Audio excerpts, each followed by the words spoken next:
Almost everyone has an influential figure that shaped them into who they are today. While these figures can be people we've met in real life, more often than not, they come from the media we consume. From celebrities to activists to even fictional characters, we look to the media for stories of inspiration. We consume content in hopes we can find a story that resonates with us and makes us feel valued, seen, and gives us hope for a bright future. At age 9, I met this character. He was strong, protective, and caring. He made his classmates laugh and even hosted his own radio show. More than that, he was groundbreaking. No one like him existed on television during the 2010s. Who is this revolutionary character? Adam, from the Canadian TV show Degrassi: The Next Generation. To explain why Adam was so influential to me, this video will be divided into 3 parts. First, we will go over a brief history of the Degrassi franchise from which his character originates. Secondly, we will cover the 2-part episode that focuses on Adam's story and changed my life forever. Lastly, we will discuss how and why Adam had such a profound impact on my adolescence and why as an adult I still carry him with me. Before we start, I must issue a brief content warning to any classmates currently watching. This video will contain discussions of transphobia, violence, and self-harm. If any of these topics are especially upsetting, please put your mental health first and feel free to stop watching at any time. Now, let's begin. Degrassi: The Next Generation is the 4th installment of the Degrassi franchise. The Degrassi franchise started on December 8, 1979 with the CBC premiere of The Kids of Degrassi Street. The show was created by Kit Hood and Linda Schuyler, co-founders of the production company Playing with Time. Hood and Schuyler brought on Yan Moore, a writer and producer, to write for the series. The show focuses on a group of children living on Degrassi Street in Toronto. It ran from its premiere date in 1979 until January 5, 1986. Though the original show was ending, the franchise was just beginning, as it was soon followed by the release of Degrassi Junior High on January 18, 1987. The franchise shifted its focus from children to teenagers, featuring a cast of characters spanning grades 7 to 9. The creators also decided to start facing more complex and controversial topics, including substance abuse, teenage pregnancy, homophobia, racism, and child abuse. Schuyler and Hood's decision to put challenging topics in the show came from Schuyler's time as a school teacher. Schuyler felt there was a lack of proper educational programming targeted toward teenagers. In an interview with Audible, Schuyler stated, "My motto was, if kids are talking about it in the schoolyard and in shopping malls, we should be talking about it on Degrassi." Her approach seemed to work, as by 1988, it became the highest-rated drama series in Canada, and by its end in 1989, it had received 28 awards. Directly following the 2 seasons of Degrassi Junior High, the follow-up series Degrassi High premiered on November 6, 1989. The series focused on the same characters from Degrassi Junior High and continued their storylines until the characters graduated high school in its 2nd season. In 1991, Hood and Schuyler chose to end the series, saying the show had run its course and that if they were to continue the series, they would have to, quote, completely revamp it and bring in a new set of characters. This revamp came in the form of Degrassi: The Next Generation in 2001. And with this revamp came arguably the most influential fictional character of my life, Adam Torres. Adam Torres first appears in the 9th episode of Season 10 of Degrassi entitled I Just Don't Know What to Do With Myself. Adam is first introduced as a typical teenage boy. He loves video games and playing bass guitar. He's kind, loyal, and makes friends very quickly due to his sense of humor and natural charisma. However, the perception of Adam would shift when a 2-part episode entitled My Body is a Cage premiered on August 11, 2010. The episode begins with Adam and his popular sporty brother Drew in the school parking lot having a conversation with their mother, Audra. Adam expresses his discomfort about being in remedial gym class to his mother, who responds by telling him to fly under the radar. This initial interaction would open up the viewer's mind to the idea that Adam either has a secret or has a past that requires him to stay out of trouble. For a character like Adam, who seems genuine, this comes as a bit of a shock to the viewer. What could he possibly be hiding? This question becomes even more confusing for the viewer when Adam and Drew begin to exit the car. Their mother stops Adam, reminding him that his grandmother will be in town on Wednesday. She goes on to request that Gracie joins the family dinner, to which Adam responds, "Sorry, I'm not playing dress up for anyone." Later, we see Adam speaking to his friend Eli before going into remedial gym class. The audience is made aware that Adam has a crush on his classmate Bianca, Cute girls in remedial gym. Bianca. who is portrayed as the it girl with a bad reputation. His friend Eli describes Bianca as attractive in a Sure, in a scary SUV hidden run club district kind of way. I don't know. There's something there. This makes the viewer immediately aware of the differences in Adam and Bianca's personalities. Where Bianca is rough around the edges, Adam is softer and more empathetic. This difference in personality is further reinforced by the next scene, where Adam joins Bianca in class. He attempts to start a conversation with her, but she seems disinterested in what he has to say, even annoyed. The class is currently working on a ballroom dancing unit, and an instructor is brought in to teach them. Like most substitutes, he is unaware of his student's name and pronoun preferences. He calls out for Gracie Torres during attendance, to which Bianca responds, "Wait, aren't you Torres?" When the instructor corrects himself, class continues and Adam and Bianca dance together. They seem to have a good time, walking out of class and laughing, saying they were the best duo in class. While Adam is flirting with Bianca by his locker, he begins to panic, telling her he has to leave and hurriedly running to his locker. Then, this happens.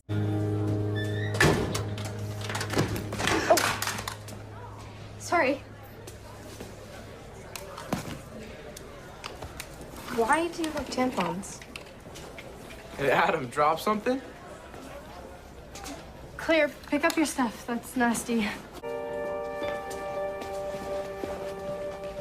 Next morning, Adam is getting ready when we learn what his secret is. As he turns to the side, the audience realizes that Adam is in fact not like his peers, and that Adam is a transgender male. This scene is crucial. Not only is Adam the first Degrassi character to use a chest binder, but he is the first transgender main character in all of Canadian television history. And he is the first scripted teenage transgender male character in all of television history. A typical scene of a character getting ready for the day, something seen in almost all shows and movies, was used to forever alter television history and shine a spotlight on teenagers struggling with gender dysphoria for the very first time. In this moment, Adam opens a door for transgender men in the media. As the scene progresses, Adam tells his brother what happened with his friend and classmate Claire Edwards. For context, she is also Eli's girlfriend and had been good friends with Adam for some time. When Drew asks if Claire told anyone, Adam responds, "Maybe Eli." To continue the trend of groundbreaking moments, we see a conversation that many transgender people have on a regular basis, but is rarely covered in media. Guys, your breakfast is getting cold. Okay, we're coming. Is she still in the bathroom? Really, Mom? Pronoun problems still? Sorry, Adam. Let's go. Swear she does that on purpose. Nah, she just forgets. But I bet she's hoping you'll switch back to girl mode for grandma tomorrow. Your sons will be down in a second. When Adam arrives at school, he approaches a bench where Claire and Eli sit, discussing the prior incident. Knowing that they are likely confused by his actions, Adam chooses to trust his closest friends with his secret. I'm a guy, like 100% dude. But I was born in a girl's body. I'm an FTM, female to male transgender. Questions? Anything, go ahead. Does that mean you're gay? No, I like girls, and since I'm a guy between the ears, that makes me straight. At least I think so. Cool. With his friend's acceptance, Adam feels confident and encouraged enough to continue pursuing Bianca.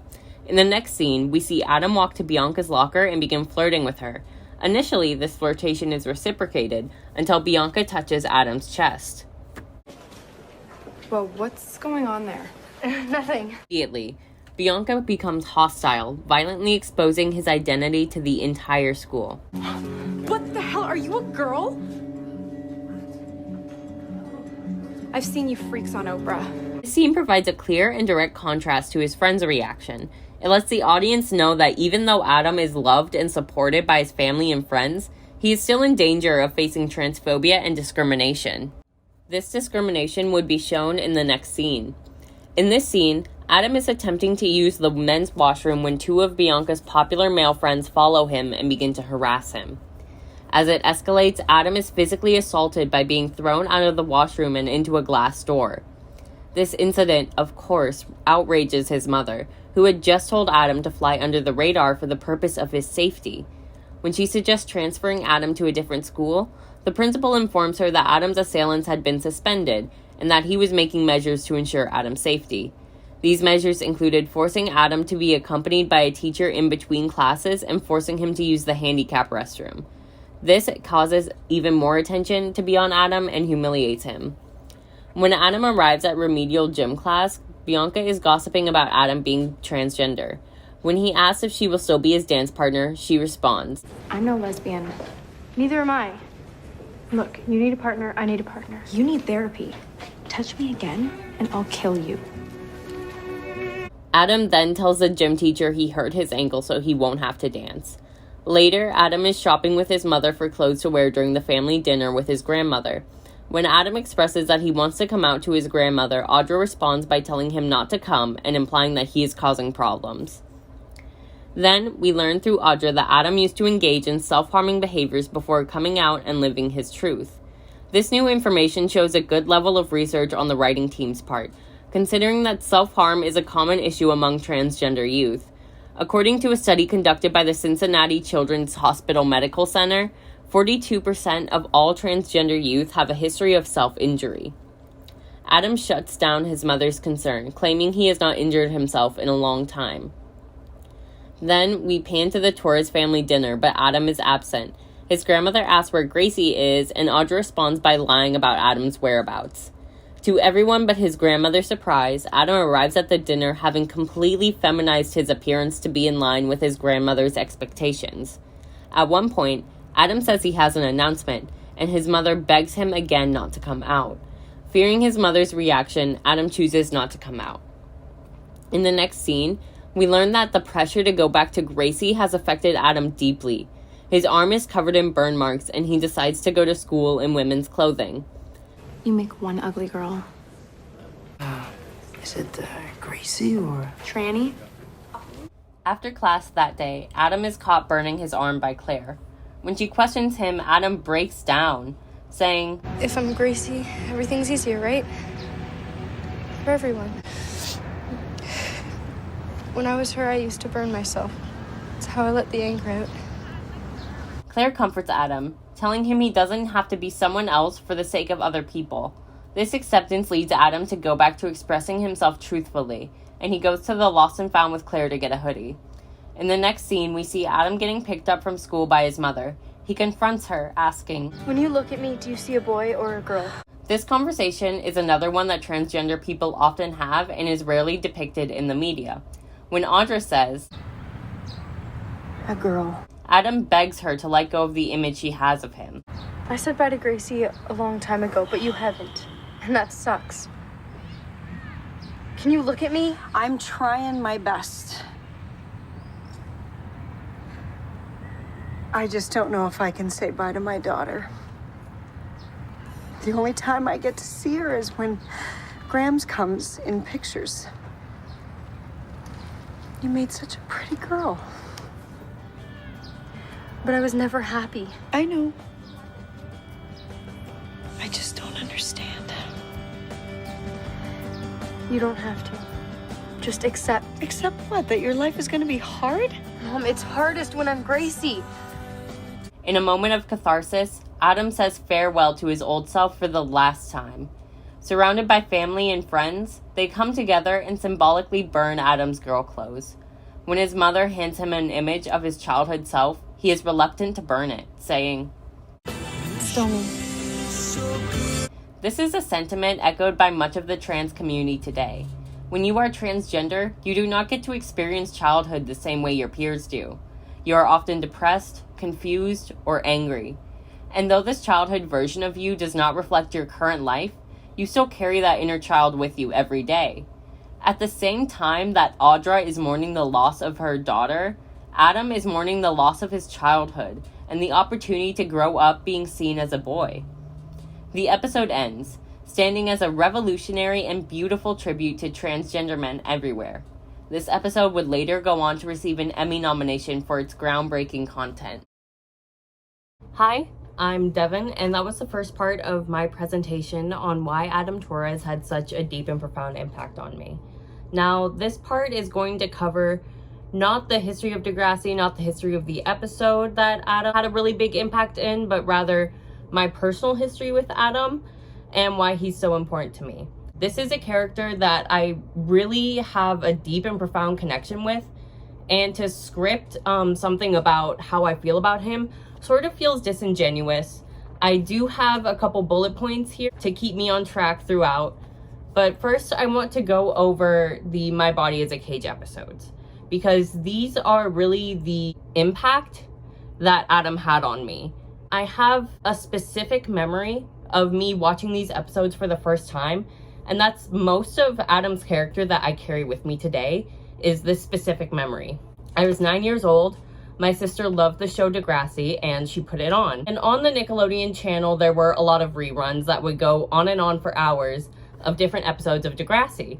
So one of these reruns was the episodes My Body is a Cage Part 1 and 2. And when I saw these episodes, I have had a really hard time throughout my life trying to describe the exact feelings I had, but it was a really big mixture of excitement, confusion, depression, anger, but mostly on the excitement part. Now, there are two specific moments from this episode that I recall very, very clearly my reaction to them and how they impacted me. And the first of these is when Adam chooses to come out to his friends and his classmates, Claire and Eli. Now, this scene gave me the words to describe my feelings, because up until this point, I did not know that transgender people existed. I did not know that transitioning was an option. I did not know that hormone therapy existed. And I was very confused as to why I felt the way I did. I really felt out of place all the time because I was constantly being told that I'm a girl, I should act like a girl, but I did not resonate with being a girl at all. I always, all my friends were boys. I always tried to go into the boys line when teachers would divide girls and boys up into lines. I always tried to go into the boys line, not just because my friends were there, but because that was how I felt inside. And I actually remember getting teased pretty frequently for this. Growing up, I was just very ostracized from being a girl in general, because I think part of this childhood innocence was that the girls knew that I was just not like them. The same way that I knew I wasn't like them and I was more like the boys, they sort of saw me as a boy too, and so did all my other classmates. So when I saw Adam say that he was a female to male transgender, it put a light switch on in me. Right away, I had the words to express who I was, and that has changed my entire life forever. I mean, clearly, it gave me a sense of belonging and this feeling of I'm not alone. I'm not a freak, essentially. I felt weird. I felt out of place. I felt like an outcast. And seeing this character on screen saying, I was born a girl, but I'm not a girl, and this is just how it is, and this is who I am, to see that on screen gave me so much confidence and so much of a sense of belonging. That is something I carried with me for the rest of my life, because from that moment in that episode, I was able to say, I am transgender. I knew for a fact that I was transgender. And it wasn't because I saw Adam on screen. A lot of people have these ideas about representation that, oh, the media is going to turn our kids gay. The media is going to turn our kids trans. That's not what happened for me. I was already trans before I saw Adam on TV. I was already a boy. I just didn't have the words to describe it, and I didn't have the language to tell people how I was feeling. Adam, as a character, gave me that language. Those episodes gave me that terminology to say, I'm a transgender man. And it also led me to be able to research sort of how I could deal with these feelings. In the episode, Adam uses a chest binder. That's something I use every day now. Every single day of my life, because gender dysphoria is a really hard feeling to deal with, and chest binders can sort of make that go away. I've started testosterone since seeing that episode. I've come out since seeing that episode. Everyone knows me as a man. And without that episode, I know that this would have happened, right? eventually I would have found out what being transgender is, regardless of if I met Adam or not. But seeing him at such a young age and being the person he was also played a huge factor into it. Because Adam was kind, he was loyal, he was very sweet to everybody, he was very well loved. And to see that I could be loved and be trans was like a revelation in my eyes. Because I also grew up to be very Christian.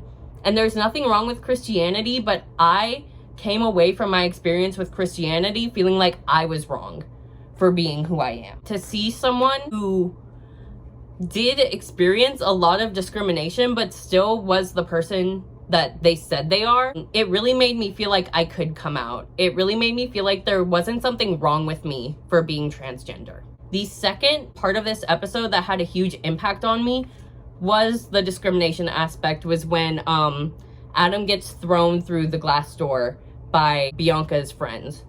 That really cemented in my mind the idea that this was going to be hard. I mean, when you're 9 years old and you see something like that, you're not too young to know what's happening.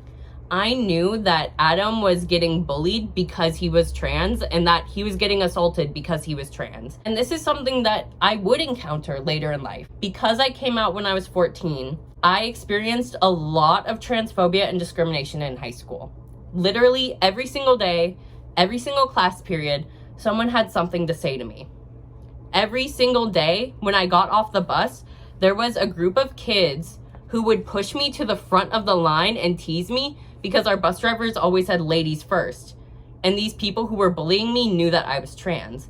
But in these moments, I still had someone that I could look to. I could look to Adam and look at his storyline beyond those 2 episodes and say, you know what? He was bullied too. He was harassed too. He still made it through. He still had a great life. And that also leads me to my next point, which is what happens to Adam after these 2 episodes that we discussed. Throughout the rest of Degrassi, Adam has a few storylines. He has a few romantic relationships that fizzle out, but eventually he does have one that was pretty impactful on me. He starts dating a girl named Becky Baker, and Becky is raised in a super Christian, super conservative family. And he actually opens her eyes and opens her mind to accept him. Because in the beginning of the show, Becky Baker is very homophobic. She is like openly, outright homophobic against gay people, against trans people. But she ends up dating this transgender man who, because he is the person he is, because he is so kind and so sweet, she can't look at him and say all trans people are bad. And that's something I carry with me today, something I aspire to in my everyday life, is to be such a warm and welcoming and inviting person that nobody can look at me as a symbol of hate. Nobody can look at me to reinforce their transphobia. And so that's another big aspect of Adam's character that I carry with me today. With his storyline after the show, there are also a couple hard moments. There's one scene where Adam gets shot, and eventually in the show, Adam passes away. He passes away while texting his girlfriend, Becky Baker, that he loves her. And of course, it's a very Adam way to go out. Like, he was a very loving person. He wouldn't have really gone out any other way. But it was sort of disheartening and disappointing to me when I saw his character die. Because this character was a huge, huge symbol of my upbringing. He's a huge symbol of who I am today. He is the transgender man that I was able to base my transition off of, and who gave me the words to come out in the first place. So to see him die really broke my heart, but it didn't erase what Adam did the rest of the show. Just because Adam died doesn't mean I don't still see the person he was when he was alive. When Adam was alive, he was a character that meant everything to me. He was a character that opened so many people's eyes and got people to accept transgender people. And for that reason, I will always love Adam. Adam will always have a special place in my heart, and he will always have a profound impact on me. Without Adam, I literally would not be leading the life I am today. Because even though I would have found out about being transgender and subsequently transitioned at some point, having the words to call myself transgender at age 9 really had a big impact on the way I grew up. And in some ways it was good, in some ways it was bad. I cannot express my gratitude to Adam enough. The reason why this video is so long is because I do sort of view it as an overdue gratitude letter to Adam for making me into the man I am today. Without him, I would have stayed depressed and confused and angry at myself for a lot longer. And for that reason, Adam is a hugely impactful character in my life and always will be. Thank you for watching.